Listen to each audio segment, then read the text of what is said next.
How's it going, everyone? This is Jason Navarro. You're listening to Tongues Out Podcast. And let's just jump right into today's podcast. We're going to be talking about something I cannot believe I've spent literally all day learning all about. I've just touched the surface. I haven't even really, I've just been product shopping and trying to see if this is sustainable and if it's something that I can do. But it's something that I've always wanted to do, and it was something that me and my wife talked about wanting to do a while back before having our daughter. But then I've seen a lot of people do this after the fact with family, and it's just always been appealing to me, and I'm really selling myself on it. And the last day, I cannot believe I've spent hours, obviously doing other stuff, parenting, you know, cooking, and all of the other stuff. But I cannot believe I'm gonna. So this reminds me of a subject that I talked about in my live podcast 2 Sundays ago. And if you haven't had a chance to listen to that podcast, every Sunday I do a live podcast on Twitch, which I then upload on YouTube. I also record it and upload it to Anchor, so then it gets distributed to Spotify, Google Podcasts, everywhere else. Um, but on that podcast, actually, a friend of mine had reached out to me the day before, and I have been very adamant about purchasing homes. Like, I'm not the type of person that really foresees myself buying a home. And he had, out of nowhere, inquired on a post I had made a while back saying that I was never planning on buying a house. And he asked me if I was still, out of nowhere. There was no like me talking about it, but he was just asking me, "Hey, Jason, are you still against buying a house? What are your thoughts on it now?" And especially after living in a house, a 4-bedroom house, and I don't own this one. I'm renting it right now. Ideally, the plan was to rent it to see if we liked the having a 4-bedroom, 3-bath house, if we were going to utilize that space. And also to make sure that we like the area in Las Vegas that we're in. It's a really nice area. We really like the area. Neighborhood's super quiet, super safe, and the house is great. It's super massive, but the problem is that it's just too big for our needs. And actually, I rather be a minimalist. I know it might not seem that way based off of just looking at everything around me, and but I really do believe in, as I get older, that I really want to stay away from buying a lot of different things and really get myself fixated on just like certain things that I'm going to be utilizing. And honestly, like this whole computer setup that I have, I could really minimize it too. And this laptop that I have right here, this one, by the way, must buy. If you're looking for a portable, powerful PC that you could get creative on, and it's super, and you're not looking for Apple product, I'm gonna do a big shout out. I'm a Asus fan. I've been a fanboy of Asus for a while now.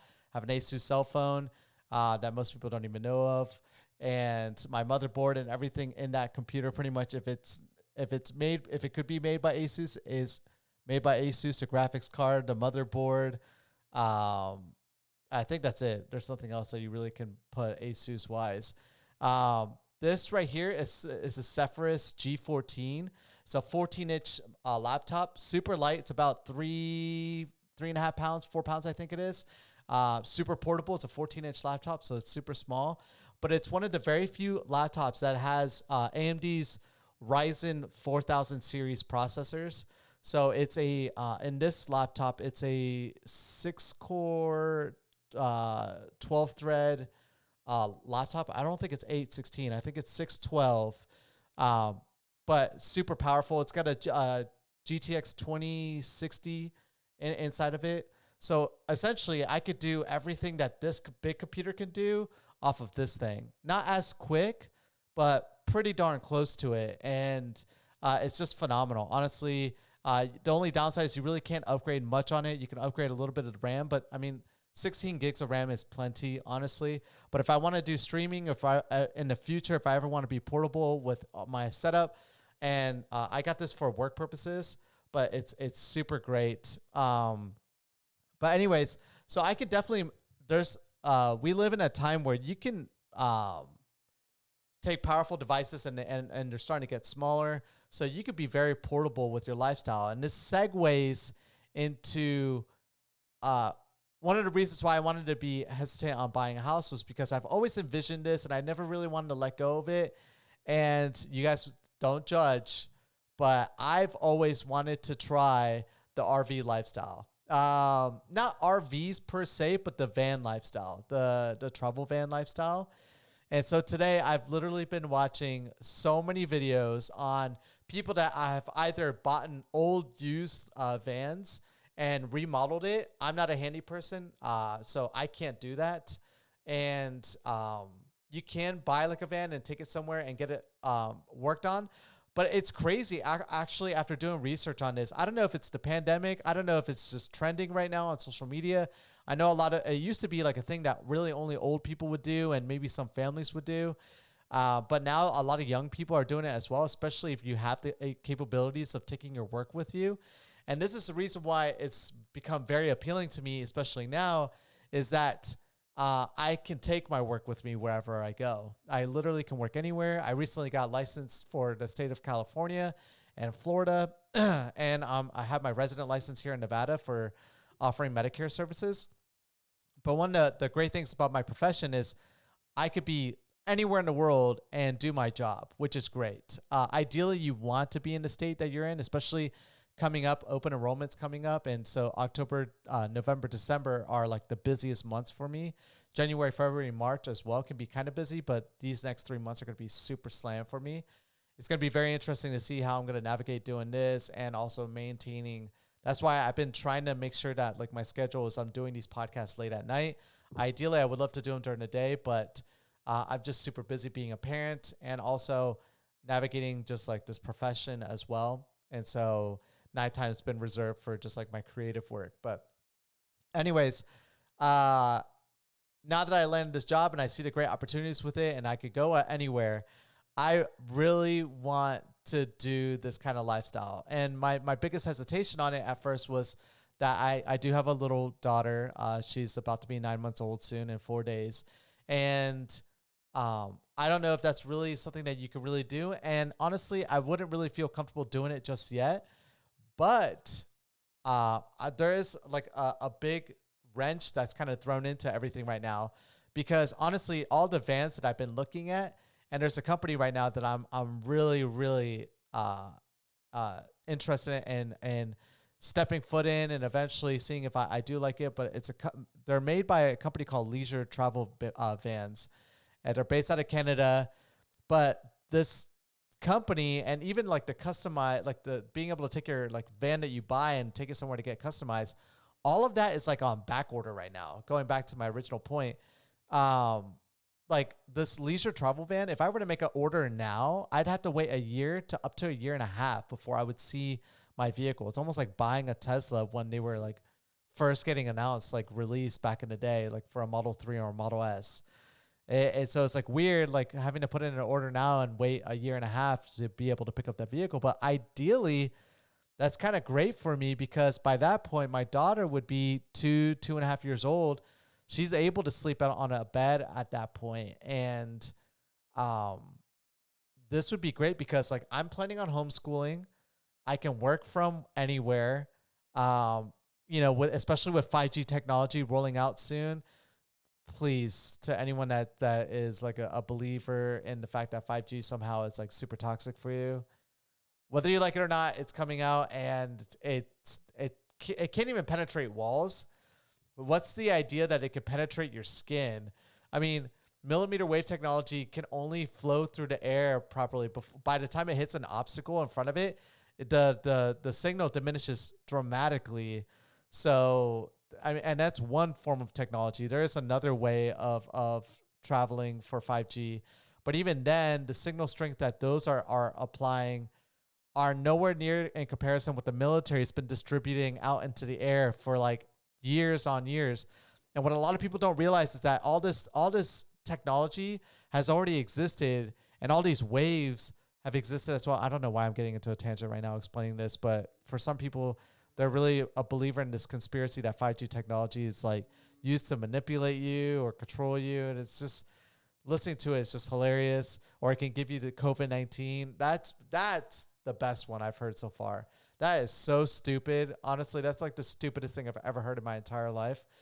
But these waves have always been in our air. It's just now the military has found more efficient ways to communicate. And so what they do is they then lease out these radio waves out to companies, and then companies auction and fight to be able to purchase these radio waves and these signal strengths that they then can use commercially to distribute. But I mean, the military's already been using and the government's been using these waves forever now. It's not like this is a new technology. I mean, radio waves exist throughout, like, always. It's just that, like, for commercial usage, the technology has become more efficient and smaller, and now you know they're able to then go out to the government, and the government's like, okay, yeah, we'll lease out certain waves out for commercial purposes. But anyways, so it's always existed out there, and the military is using even higher strength radio waves out there. So if you really do believe that you can be mind controlled or get a virus from radio waves, then I mean, just know this: you could have already had it already. So stupid. It's just the stupidest thing. Anyways, but because of 5G technology, essentially that gives you like home bandwidth, like gigabit download speeds, theoretically, wirelessly anywhere, pretty much. And that rollout's coming out soon. And so by 2 years from now, that's going to be the standard that most people are going to be using, and 4G will be kind of dropped out of the way. But even then, 4G LTE you can use too. I like the idea of RVs because I've always loved the idea of just traveling and not being fixated in one area. I think it's very dangerous to commit 100% to a certain spot, not just because of natural disasters, but because of economic crisis that can exist. Like, I feel bad for a lot of people that invested a lot of money into Las Vegas, and they're not the type, like, if you're the type of person that has a ton of money, I was about to use a bad word, but just a ton of money, and you're looking to invest, I mean, by all means, invest in Las Vegas. After a few years, everything will be coming back to normal, and you're going to be making a great return on your investment. But for those that didn't look at their house as primarily as an investment, but as a means to live in, I really do feel bad for a lot of those people, because this city has been impacted dramatically because of that. And so about 25 to 30% of the market here has been like forced into unemployment. And those people, I do know a lot of people that recently bought houses, and luckily banks have allowed them to kind of push off their payments for a little bit, but you know, you can only push it off for so long. And then now they're starting to owe on their mortgages again. And I don't know, it's going to be very interesting to see what a lot of these people are going to be doing. I know some people are feeling forced to have to go back into the labor force and do things that they normally didn't want to do. And so there's a lot in my perspective on it. So you have natural disasters coming from Florida, coming out to the West Coast. You have a lot of earthquakes out here. A lot of, you might not think about this, but water can be a big issue, especially if you live out in the middle of the desert. But, you know, we're one super crazy person away from destroying the Hoover Dam. And that essentially, I mean, we'll not have water, but then we'll also probably be flooded as well by the waters from that dam. But, you know, that's a realization. That dam is super old, and structural integrity and our infrastructures all around the United States are really old. They were developed in the 1940s and 50s during the New Deal. And so, you know, we're essentially still driving on over roads and bridges that have been built, unless it's like a brand new bridge that was built recently. Those are all old bridges that were built like 60 years ago. And they were only rated for so long before having to be rebuilt. And they haven't been, because we just haven't invested into infrastructure. So, you know, we're always gambling on that was supposed to be a dice roll, by the way. We're always gambling on, like, hopefully none of this stuff's going to happen. But if anything has shown you already that the government really can't handle massive crises, then let COVID-19 be a signal of that. I mean, Katrina was already one for me that I got to witness when I was younger, when I was 18 years old. I got to see that, people could not rely on local government or federal government to assist them during, a crisis like what New Orleans had to go through during Katrina. Everyone's really one natural disaster away, if you live in those kind of areas, from, complete disaster. And so I like the idea of being able to kind of be mobile. And I mean, obviously, if an earthquake happens, you don't really have advance notice of that. But if I do have a vehicle, I can at least kind of, position myself to be in a safer area.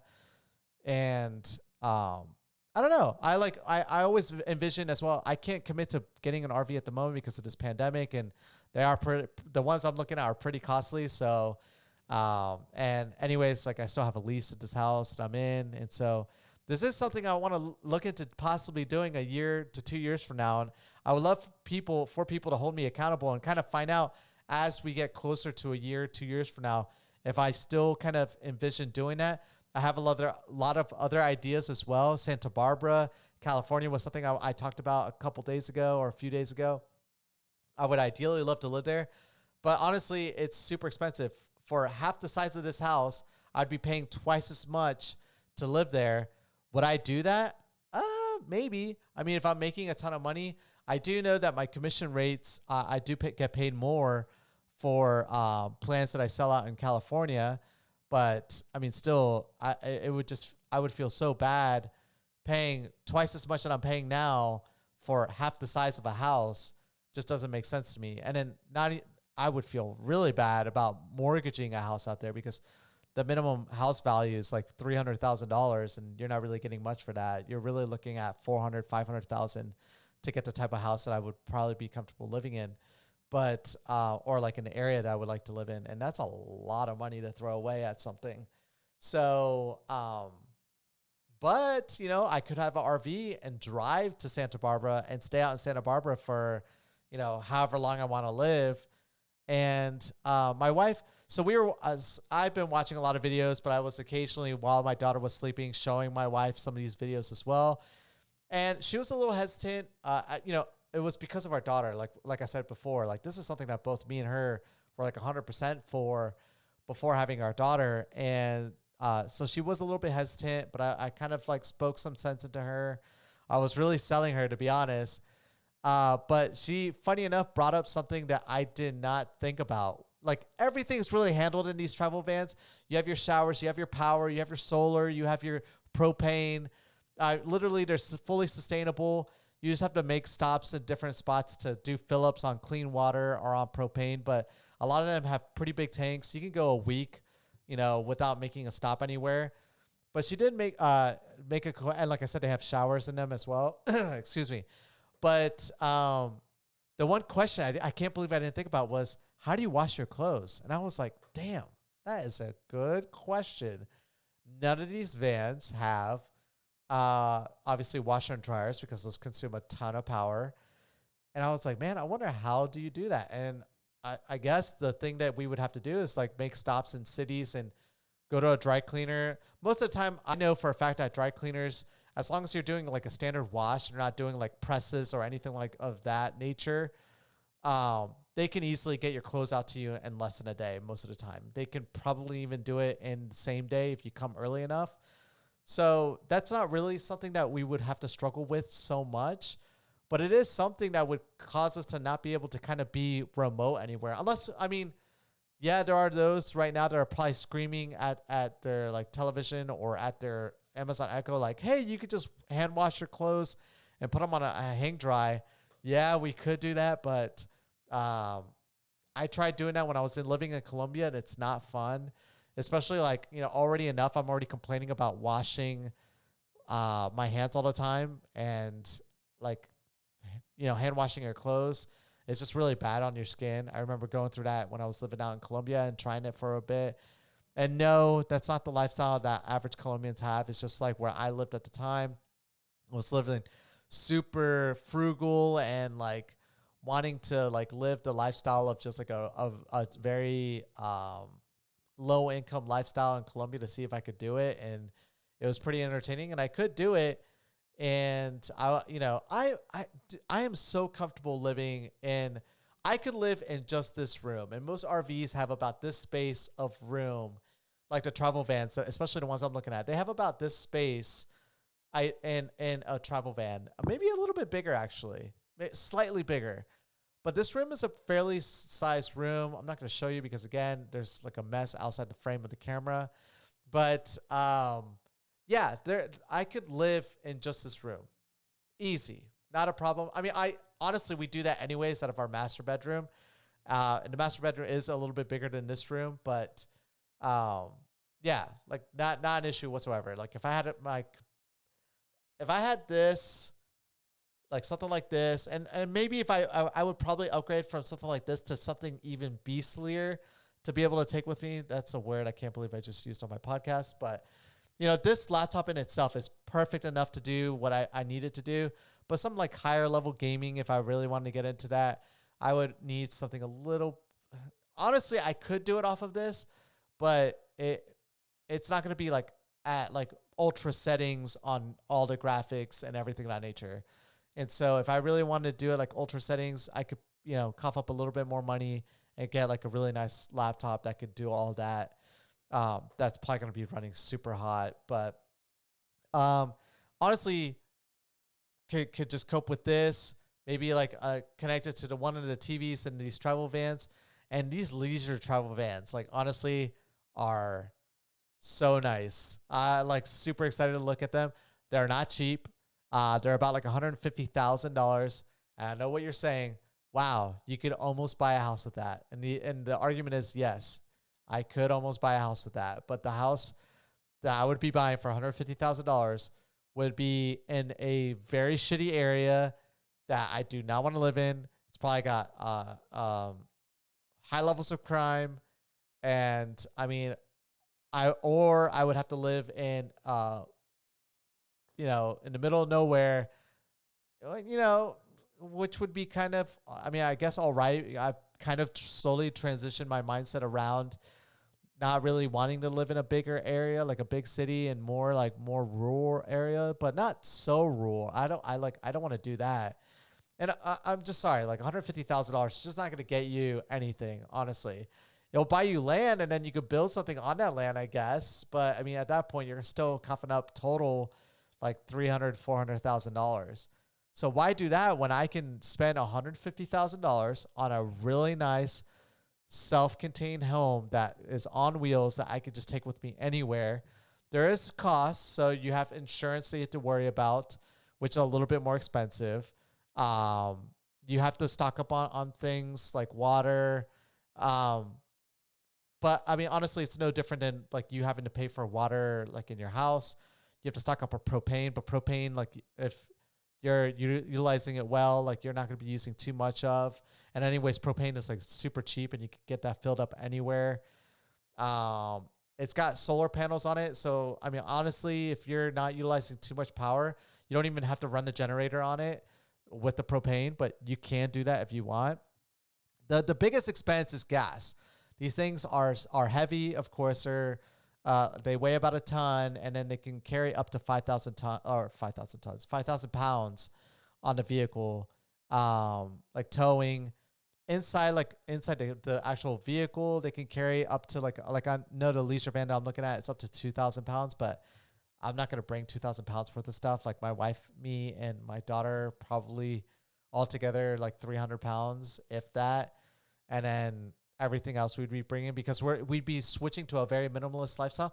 I just love that idea. I love just needing only certain things, and that's it. Like it would be great to just kind of get rid of everything that I have, start fresh, start small, and I would only need this laptop, my Rodecaster, my mic, this camera, and that's it. And I still could do the same podcast, same quality, same everything with just these few things. That's all I need.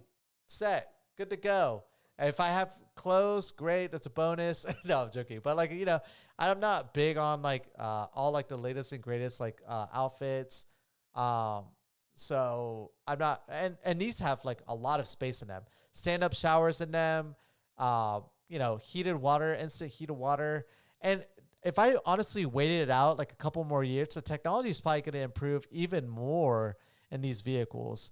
So the sky's the limit, honestly. But I really think that in a year or two, when I start to make residual money from the money that or from the work that I do now, that my residual money that I'm going to be making could easily pay for the financing of one of these. I mean, let's do the math. So you can finance up to 20 years. The interest rate, I reached out to a company today actually to just get a little bit more information. Um, so let's say after tax and after everything, we're looking at and the down payment's just 10%. Most of the time, if you have like all right credit, if it's not good credit, then they ask for 20%. But you could do 10. I might just do 20 anyway. So you drop 34,000, but that's probably going to pay for your taxes and everything else. So let's just say it evens out to like 160. Financing 160,000 over 20 years.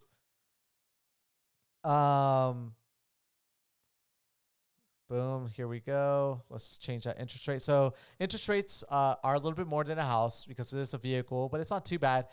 You're looking at about 5.2 right now. And so $160,000, 5.2% over 20 years, $1,000.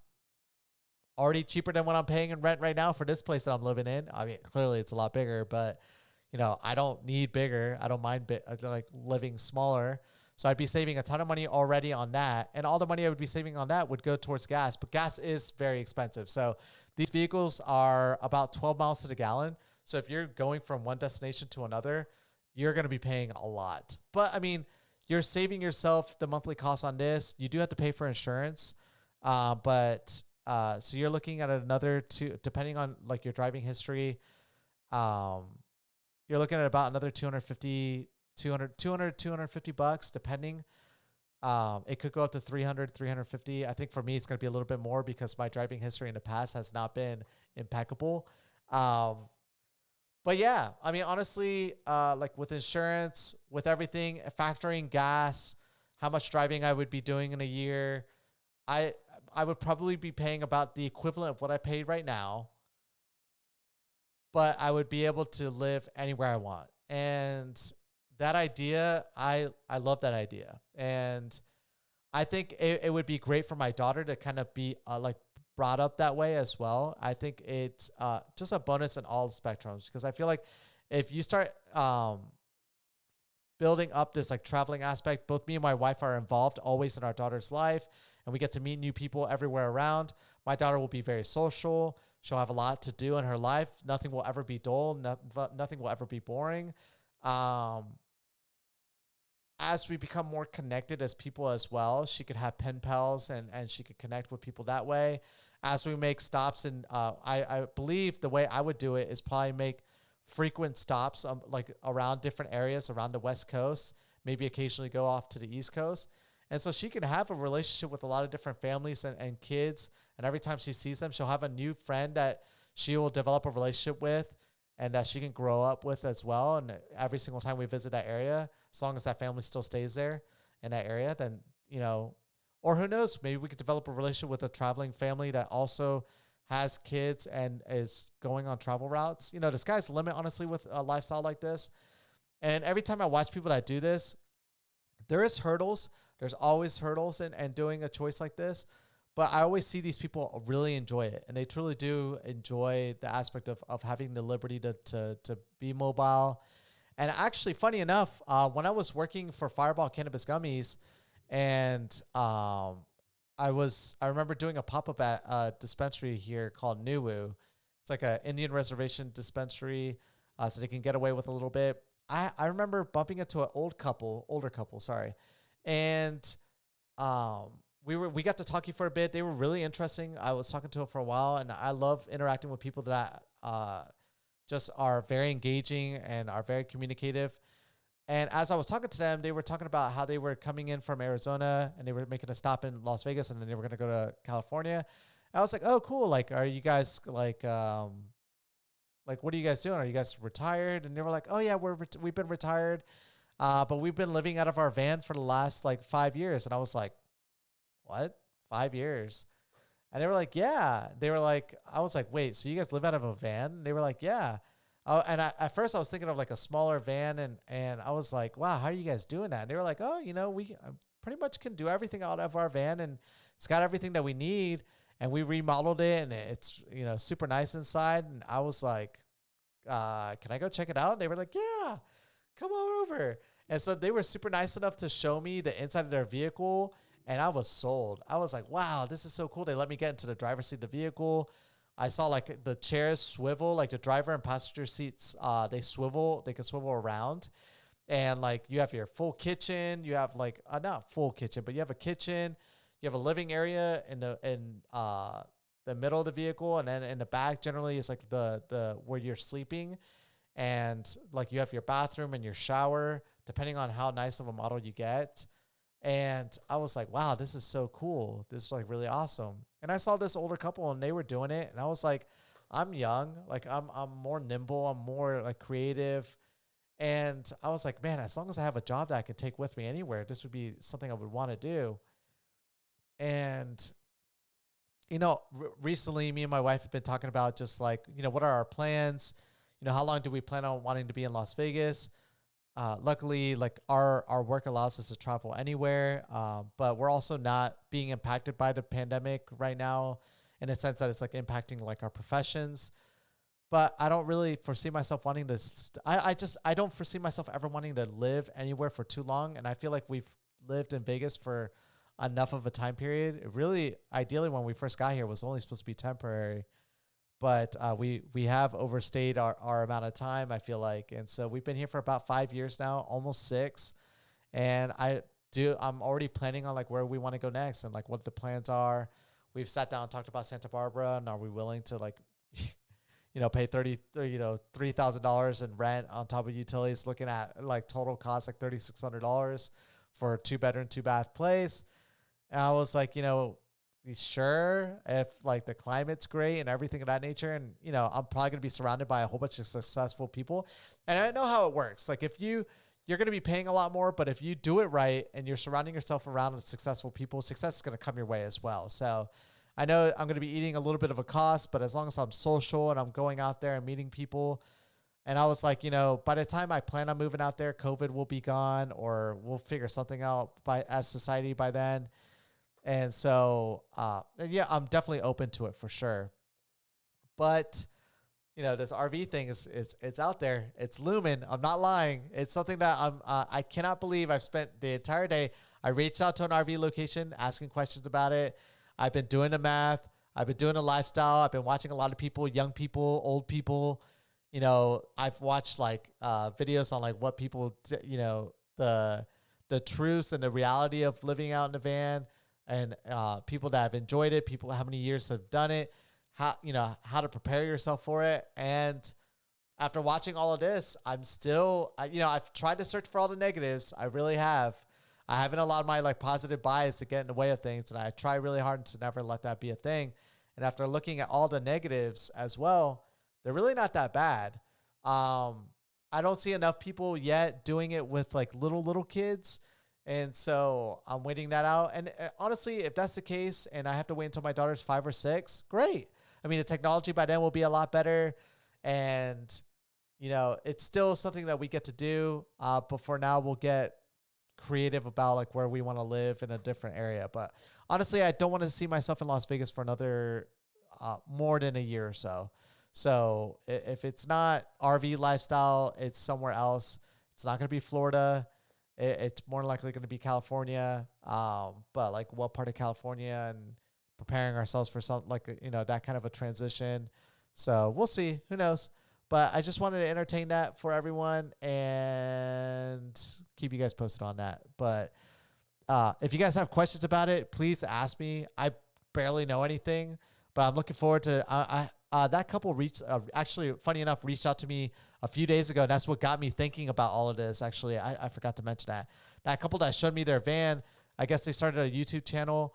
But after watching their YouTube channel, there is some controversial stuff that they brought up in it. I respected what they were telling me before, and I really enjoyed their like just I'm very thankful that they shared that experience for a little bit and showed me like the inside of their vehicle. I would have blasted their YouTube channel on here, but there's some stuff that I just don't agree with on there. They're not doing anything like evil or racist or anything like that. It's just I don't want to go into detail what it is, but it's just I don't support it in any way. And so, but funny enough, I did find an older couple that was it RV Lifestyle? I think their YouTube channel is RV Lifestyle, and I'm actually impressed. I don't know if they're doing the editing work themselves, but they did some phenomenal editing work, and I've been watching their videos, and they're actually riding in the vehicle that I want to get actually right now. So it's been great to watch their videos, and they're very, very thorough, and I'm excited to watch more of their content actually. Oh man, I cannot believe where I've been at. It's just been completely RV day today for me. But anyways, this video's gone long enough as well. Look into it. It's great. Honestly, good luck finding a good like newer RV, because if you don't mind the price, it's not even the price that's really going to stop you. A lot of these great vehicles are on back order for up to a year and a half, like I said. So, which is kind of a drag, but at the same time, it just shows you the popularity in it as well. But anyways, thank you guys so much for hearing me out, and I will catch you guys mañana. Peace.